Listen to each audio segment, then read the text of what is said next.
Nakakatawa nga ito si Leon nung maamoy niya ang mga puppies, bigla siyang kinilig.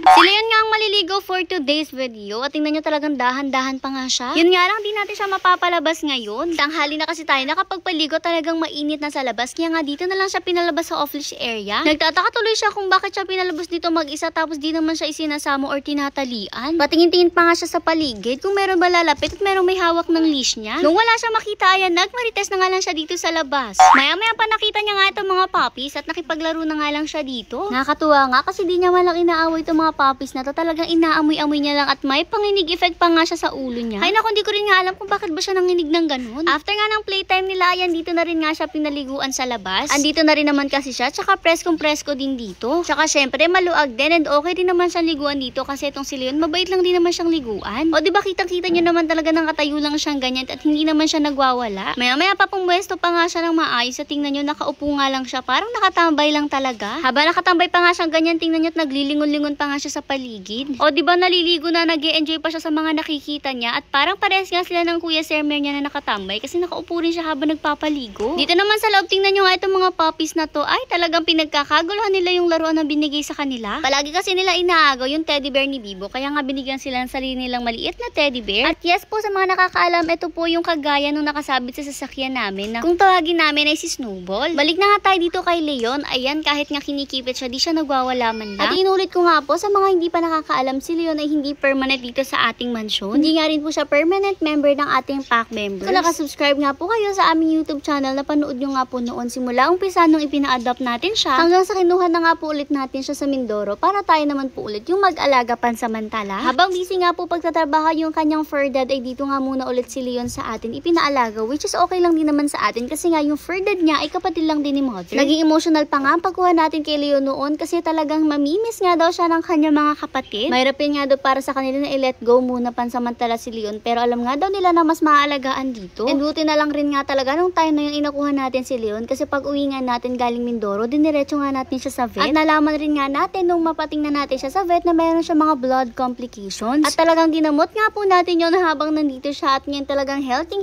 na siya at napaka-cute pogi pa. Pero soon nga po, pag uwi nga po ng kanyang daddy at nag-for good na siya dito sa Pilipinas, kailangan na nating mag-goodbye dito kay Leon, pero happy rin naman tayo kasi makakasama na ulit niya ang family niya. Anyways, ay na nga binoblower na nga po si Leon, dito na siya binlower sa loob kasi nga etong blower na to, ayaw na nga niya to at may tendency nga na maglikot-likot siya kapag sa labas pa siya ni binlower, so mas mahirapan nga lang tayo. Kaya nga mas okay na dito sa loob para limited nga lang yung mapupuntahan niya, tuloy pa rin ang pagboblower. After naman ng blower time, syempre di natin pwedeng kalimutan ang kanyang perfume na talagang ayaw-ayaw din niya.